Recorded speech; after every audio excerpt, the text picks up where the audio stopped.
Previously on Automotive Tales. It's a busy night tonight with the fans, isn't it? Car park. That car park. Tons of space. Have you got anyone else coming? But I did hear about, Haggerty UK Festival of the Unexceptional. 30th of July, Grimsthorpe Castle. For unexceptional pre-97 cars. Alright, so we're saying it's got to be pre-97, it's got to be a grand or less. Yeah. And it's got to have no skin and win, no CD player, it's got to have a ticket, no scrapyard dodgers.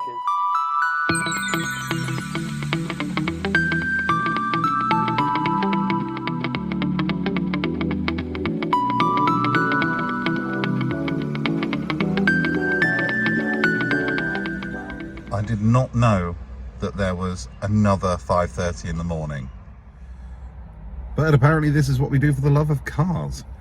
So, you may remember in John's video that he found his car quite locally. I think he went to Melton Mowbray. I am hoping to be the first person to make a move. I have found a car in budget and it is decidedly unexceptional. Now, a bit of a backstory to that. I got married on the 22nd of April. On the 23rd of April, we had a little bit of a do in one of the local bars. Thank you to the Dewdrop in Havant for putting us up. And he suddenly left with his brother. John bought the car that day. I knew the challenge was coming. I didn't know it was coming that quickly. So full disclosure, I went home. I found this car. I very politely messaged a man and said, if I send you a deposit, will you keep the car until I can get to you after my honeymoon, which was today, the 2nd of June. So this car has been stood here for a month. But you know what? I think it was worth it. Let me show you around. It's actually a lovely day as well. So, ladies and gentlemen, I present to you, complete with many, many keys, this thing. Yeah, it's a very early Toyota RAV4. And you know what? In the advert, it looked very, very clean. Very clean. Yeah, in fairness, in the flesh, not as clean as you'd like. But you know what? For the budget, not too bad. The car itself has just, I picked it up from South Mims this morning. The person selling it didn't want to be on camera. That's fine. So I thought I'd drive up to Toddington, just check that it actually works before I do this video, in case I just suddenly lie to John and say I didn't buy it. But yeah, it seems pretty honest for what it is.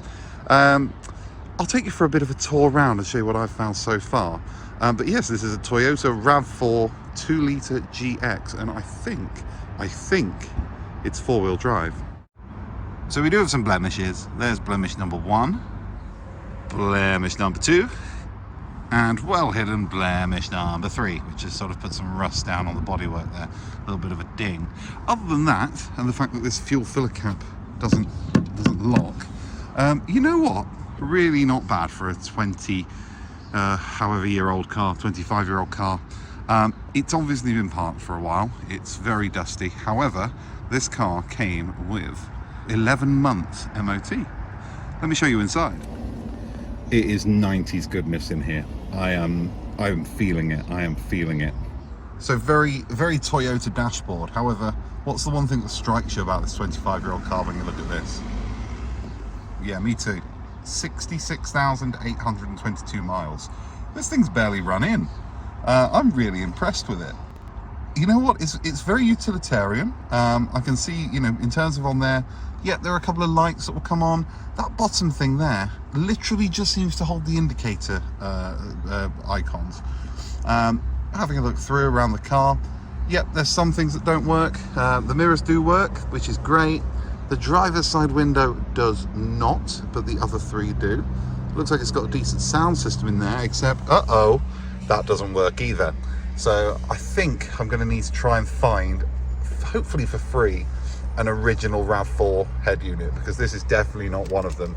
It's actually got a CD player in it, and John will not like that. It's got to have no skin and win, no CD player, it's got to have a ticket, no scrapyard dodgers. I have diff lock, which is quite cool, and some very basic air circulation controls.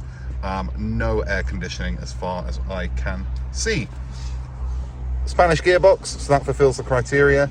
And I haven't looked at it yet, but I will do with John later. I do have a service book in there, and it looks original. So I'm gonna have a look through that in a bit and see exactly what's in there. But I think it's just the original. Oh, there's a service record. Oh, hang on 1 second. Oh, we're having a look. We are having a look. If you're wondering what the stick is for, I don't know either, because it came with the car. I've got so many things that came with this car. Here we go. So chassis number and everything's in there. That's lovely. So we know it's the service book for the car. So let's have a look. I wonder whether it's actually got anything in it. The 1 month, 1,000 mile service voucher. Service schedule A. Aha! Look at that. I've got stamps from the original dealer as well. Interestingly, their sticker's still on the back of the car. So what we got? It had its 1,000 mile service, and then it looks like it did pretty high mileage actually. It was doing 10,000 miles every 6 months. I've actually got a service record for this car. 2004. Okay, then it ends at 40,000 miles. But you know what? At least it had some services in its life. Looking in the back, more cobwebs, yes, granted. Just 2 seats. It is a 4-seater car. And yeah, I mean, once again, I seem to have inherited an umbrella and a hairbrush, so that's pretty cool. You can sell those. I do think that the door is one of my favourite features. I mean, it's really heavy because it's got the spare wheel on the back, which we'll come to. In the boot, it's actually quite a functional car, this, isn't it? I seem to have boxes of something, which is fine, but I've also got all-time country hit. Oh, the CD's out of the bag, so maybe that doesn't work as well as I'd hoped. Gutted. A little bit of wear and tear. So a bit of background on the car. Apparently it was owned by a lady on a farm to take her dogs out in later days. It was MOT'd after a 3-year hiatus, so we'll see about that one. And then we have the pièce de résistance, that's 2-litre petrol unit. I've not checked anything on this yet, so I really probably should check there's oil in it and things like that. I'm sure it'll be fine. Battery seems pretty strong for a car that's been sat for a while. I will probably not give it a service because I'm stingy. Oh, there's the oil. I was trying to work out where the oil filler was, but right, I'm gonna have a look at the oil. You know what? Overall, I'm pretty happy with this. Oh, the sunroof doesn't work either. I don't think it makes noises. It's got power, that's for sure. John's going to tell me off, by the way, because I didn't bring a gimbal or a microphone or anything with me because I just got excited about getting up at 5:30 in the morning. But here's what I'm going to do. I'm now going to drive this car home and show John, and then maybe have a look at his as well. If he's been nice enough to bring his car, then that would be fab. I will see you at the other end. So you have seen the mighty Mazda that I have bought for Festival of Unexceptional, and we are in the middle of doing the village thing. You can see our nice marquee in the background and Mrs. Automotive Tales trying to photobomb the video. So Martin is apparently on his way down with his Unexceptional car. He refused to tell me what he's bought, so this is going to be the first time I get to see it and you get to see it. Here goes.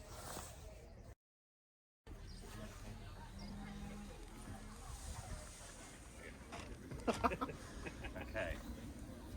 Are you ready? Do you want to hear it first? Yeah, hear it first. Let's hear it. Oh, it's petrol. It's petrol. It's got a squeaky car steering pump sometimes. A belt. Right, where's the car?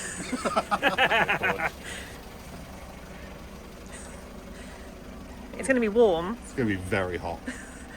Quite a high bonnet.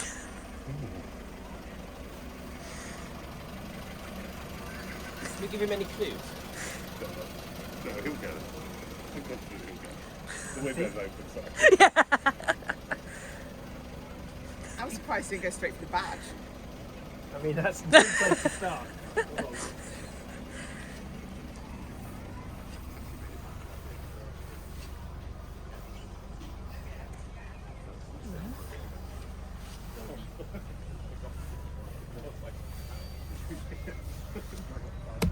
Hold on, it's got a wheel on the back.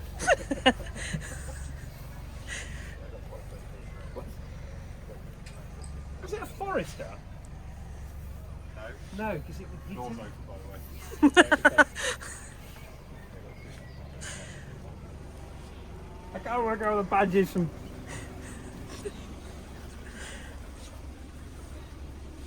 Oh, is it a RAV4? Interesting. This is my farmyard RAV4 with 67,000 miles on the clock. And I believe four-wheel drive. My mum used to have one of these. She did. She had a three-door one, didn't she? This is great. We need to get a tow bar on this and tow with it. Yes, we do. I thought you're supposed to sell it afterwards. Yes, to the HVA. Now, from a really far distance, it is immaculate. Yeah, your fuel door doesn't. Yeah, technicalities, that's fine, you know. But, you know, I've got a spare wheel. I don't need anything else. And I've got... To be fair, it's already proved to be practical because it's got all of the stuff for the quiz tonight in. Initial thoughts? Annoyingly quite good. I mean, has got a few scars.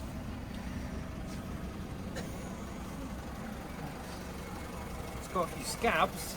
A couple of scouts for a 26-year-old car, yeah. You know, it needs clean inside. I think it's annoyingly not got lack Yep, of appeal. all there with lacquer. Although, I don't quite know what's going on here. You don't need to know. That's that's how Toyota built the car. Yeah, that was absolutely how Toyota built the car. I like the cobwebs. I'm hoping So, it's so what you bought is a cut shot, right? potentially. Amazing. Electric window doesn't work, sunroof doesn't work, stereo doesn't work. Clock That's doesn't all right. work. You've got some budget to fix it, right? Yep. Actually, I have, because what you'll notice is that lots of random things came with the car. So that walking stick must be worth about 30 quid. So I'm going to sell all the random things that came with the car. And try and reclaim some then, money. Yeah, then I can buy. They all work. They've all got power to them. I think they haven't been used for 3 years, so they get a bit stuck. So game on.